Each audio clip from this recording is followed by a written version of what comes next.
Friends, எல்லாருக்கும் வணக்கம். இன்னைக்கு நம்ம பார்க்க போகிற ரெசிபி வெண்டைக்காய் புளி தொக்கு ரெசிபி தான் நாங்கள் பார்க்க போகிறோம். சுத்தமாக வழவழப்பே இல்லாமல் நம்ம வெண்டைக்காயை ஒரு தொக்கு டைப்பில் செய்ய போகிறோம். சாதத்துக்கு ரொம்பவே நல்லா இருக்கும், உடம்புக்கும் ரொம்ப ஹெல்த்தியான ஒன்று, ஞாபக சக்தி வளரக்கூடியது தான் இந்த வெண்டைக்காய். நம்ம இது தொக்கு ரெசிபி எப்படி செய்யறது வாங்க பார்க்கலாம். இப்போ நம்ம வெண்டைக்காயை பொடி பொடியாக கட் பண்ணி எடுத்துக்கலாம். இது 1/2 கிலோ வெண்டைக்காய் இருக்கும். ட்ரை வானலில் சேர்த்துட்டு நல்லா வறுத்துப்போம். ஆயில் சேர்க்கக்கூடாது. அடிகனமான இல்லைன்னா நான்ஸ்டிக் பேன் சேர்த்துட்டு இது இந்த மாதிரி நல்லா வறுத்துப்போம். இது ஒரு பக்கம் வறுப்படட்டும். அதுக்குள்ளே இன்னொரு வானலில் ஃப்ரெஷ் மசாலா ரெடி பண்ணிக்கலாம். ஒரு பிடி அளவுக்கு மல்லி, ஒரு 6 வரமிளகாய், 1 ஸ்பூன் சீரகம், 1/2 ஸ்பூன் மிளகு இதெல்லாம் சேர்த்துட்டு மீடியம் ஃப்ளேமில் வச்சுட்டு நல்லா வறுத்துக்கோங்க கலர் மாற வரைக்கும். இந்த மசாலா தாங்க இந்த ரெசிபியோட ஹைலைட்டே. கண்டிப்பாக இந்த மாதிரி வறுத்து அரைச்சி போடும்போது டேஸ்ட் ரொம்பவே நல்லாயிருக்கும். பாருங்கள், இப்போ நல்லா வறுப்பட்டு வந்துருச்சு. இதை ஆற வச்சு நல்ல பொடியாக நைஸாக அரைச்சி எடுத்துப்போம். இந்த கேப்பில் நம்மளோட வெண்டைக்காய் வறுப்பட்டு இருக்குது. இன்னும் நல்லா வறுப்படணும், ரோஸ்ட் ஆகணும். ஒரு 10லேருந்து 15 நிமிஷம் ஆகும் இது வறுப்படட்டும். இப்போ அதே வானலில் ஒரு கரண்டி கடலை எண்ணெய் சேர்த்துப்போம். எண்ணெய் சூடானதும் சோம்பு, வெந்தயம் 2 சேர்த்துட்டு அது கொஞ்சம் ப்ரௌன் ஆனதும் 2 வரமிளகாய், கொஞ்சம் கருவேப்பிலை சேர்த்துட்டு பொரியட்டும். ஒரு 10 போல் பூண்டு உரிச்சு, முழு பூண்டு அப்படியே சேர்த்துக்கலாம்.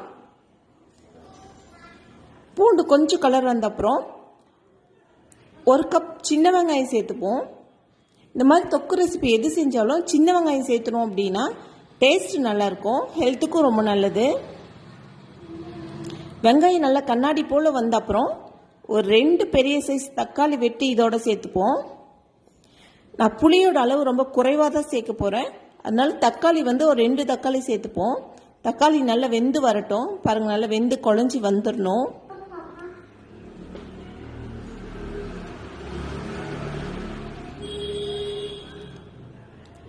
தக்காளி நல்லா வெந்து வந்த அப்புறம் ஆல்ரெடி நம்ம அரைச்சி வச்சிருக்கிற மசாலாவை இதோட சேர்த்துப்போம். இதோட 1 ஸ்பூன் சின்ன அளவுக்கு மஞ்சள் தூள் சேர்த்துப்போம். எல்லாம் நல்லா கலந்து விட்டு ஒரு நிமிஷத்துக்கு நல்லா ரோஸ்ட் ஆகட்டும். மசாலாவோட பச்சை வாசம்லாம் நல்லா போயிடும். இப்போ ஆல்ரெடி வறுத்து வச்சிருக்கிற வெண்டைக்காவை சேர்த்துப்போம். பாருங்கள், 1/2 கிலோ வெண்டைக்காய் நல்லா ரோஸ்ட் ஆகிட்டு ட்ரையாக வந்திருக்கு. சுத்தமாக வளவளப்பு இருக்காது. நல்லா வறுத்து விட்டுக்கலாம். இப்போ இதில் ஒரு எலுமிச்சம்பழத்துக்கும் ரொம்ப குறைவான அளவுக்கு புளி நல்லா கரைச்சி எடுத்து இதோட சேர்த்துப்போம். உங்களுக்கு புளிப்புக்கு ஏற்ற மாதிரி தேவைப்பட்டால் இன்னும் கொஞ்சம் கூட நீங்கள் எக்ஸ்ட்ரா சேர்த்துக்கலாம். சேர்த்து கலந்து விட்டு எக்ஸ்ட்ரா இன்னும் ஒரு டம்ளர் தண்ணி சேர்த்துட்டு தேவையான அளவுக்கு உப்பு சேர்த்துப்போம். பாருங்க, எல்லாம் நல்லா கலந்துட்டோம். இதை ஒரு மூடி போட்டு ஒரு 10 நிமிஷத்துக்கு நல்லா கொதிக்கட்டும். இடையில 1-2 டைம் கலந்து மட்டும் விடுங்க. நல்லா கொதிச்சதும் வெந்து வந்துடும். தண்ணி நல்லா சுருண்டு போயிடும். ஃபைனலாக மல்லி இலை தூவி ஒரு 2 நிமிஷத்துக்கு கொதிக்க விட்டு ஆஃப் பண்ணிடலாம். சூப்பரான வெண்டைக்காய் புளி தொக்கு ரெடி ஆயிடுச்சு. இது ஒரு 2-3 டேஸ்க்கு வெளியில் வச்சாலே கெட்டு போகாது. சின்ன வெங்காயம் போட்டதுனால அடிக்கடி சூடு பண்ணி நம்ம வச்சுக்கலாம். ரொம்பவும் டேஸ்டியான ஹெல்த்தியான ரெசிபி. பிடிச்சிருந்தா இந்த வீடியோ லைக் பண்ணுங்கள், ஷேர் பண்ணுங்கள். நம்ம சேனலை இன்னும் சப்ஸ்கிரைப் பண்ணலாம், ப்ளீஸ் சப்ஸ்கிரைப் பண்ணிக்கோங்க. தேங்க்யூ. இவ்வளோ நேரம் பொறுமையாக இந்த வீடியோ பார்த்ததுக்கு ரொம்ப நன்றி.